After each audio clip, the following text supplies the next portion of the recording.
día de hoy queremos tocar el tema de la sobrerepresentación para conocimiento de todo el pueblo de México.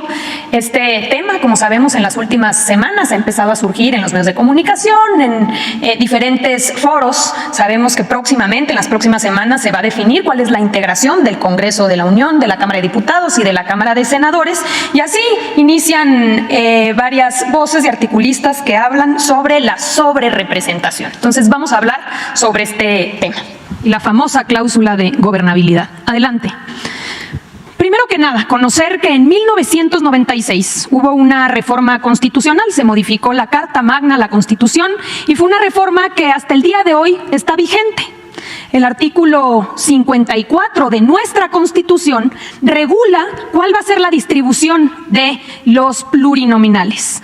Y con esta distribución regula también lo que se ha llamado la sobrerepresentación. Y hay dos reglas muy importantes que establece nuestra Constitución, que, como aquí podemos ver en el texto, dice: primera regla, ningún partido político podrá contar con más de 300 diputados, ya sea por la vía de mayoría o plurinominal. Cualquiera de las dos, ningún partido político puede tener más de 300 diputados. Es la primera regla que establece nuestra Constitución sobre la sobrerepresentación.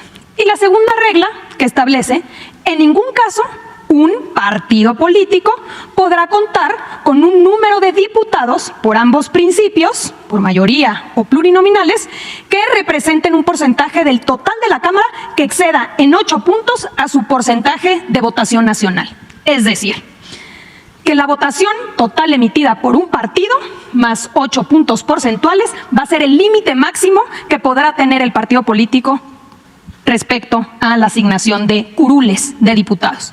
Estas dos reglas que se introdujeron en la Constitución en el 96, hoy están vigentes en nuestra Constitución. Un par de meses después, igual en el 96, se reformó también el COFIPE, es decir, el Código Federal de Instituciones y Procedimientos Electorales. Y en aquel momento se introduce una regla específica que habla sobre las coaliciones, precisamente para poder distribuir a los diputados plurinominales. ¿Y qué dice ese artículo 59A del entonces COFIPE? Dice: a la coalición le serán asignados el número de senadores y diputados por el principio de representación proporcional que le correspondan, como si se tratara de un solo partido. Entonces, en el 96 se establecía esta regla específica que se decía: tratándose de coaliciones, se va a contemplar como si se tratara de un solo partido político. Este artículo, reformado en 2008, adelante, se eliminó por completo. En el 2008, el PAN, el PRI y el Verde Ecologista, por mayoría, eliminaron este párrafo cuarto del artículo 59A, que era la regla sobre las coaliciones. A partir de entonces, eliminándose esta regla específica, la asignación ha sido por partidos políticos y no así por coaliciones. Y lo podemos ver en todas las elecciones que siguieron después de 2008. Vamos a verlo. 2009, por ejemplo, hubo coalición PRI, Verde Ecologista, también PT y lo que era Convergencia, hoy Movimiento Ciudadano. ¿Cuál fue la distribución de los diputados plurinominales? Por partido, no por coalición, por partido, como dice la Constitución.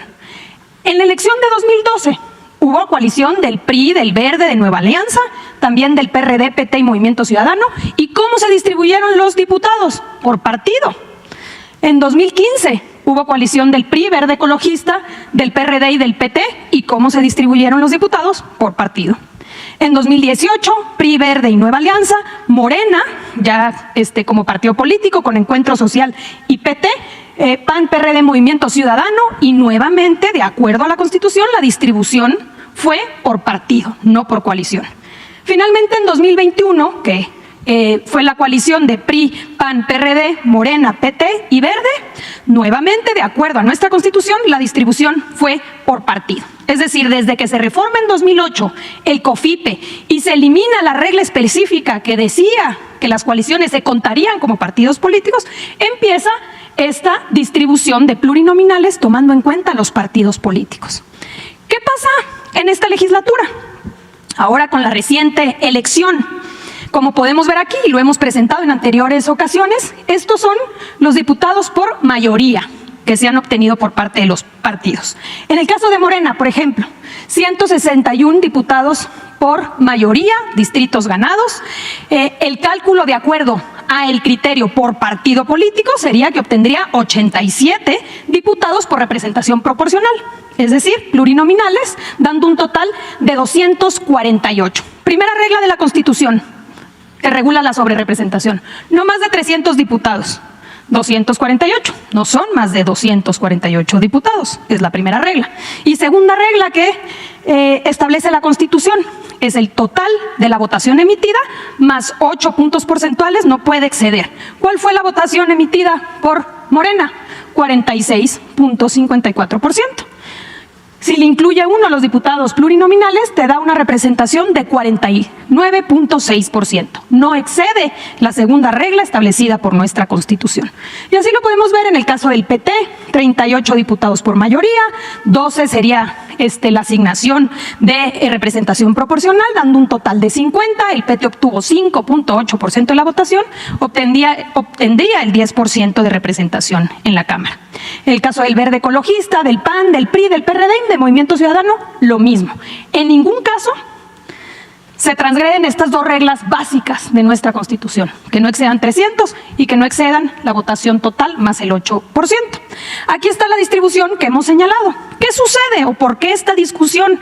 Porque, como sabemos, de acuerdo a las reglas hoy establecidas en nuestra Constitución, la coalición Morena, PT y Verde Ecologista obtendría 373 diputadas y diputados, es decir, una mayoría calificada. Y la mayoría calificada te da la posibilidad de modificar la Constitución, no solamente las leyes.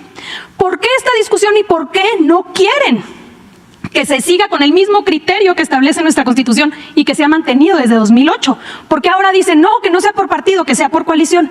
Porque no quieren que se obtenga la mayoría calificada y se tenga la posibilidad de reformar la Constitución y así llevar a cabo la reforma al Poder Judicial y con ello que la gente pueda votar por jueces, magistrados y ministros. En el fondo eso es lo que está sucediendo y por eso hoy ya no les gustó el criterio que se ha mantenido siempre. Ahora dicen que no sea por partido, que sea por coalición. Entonces, esto, presidente, era importante mencionarlo.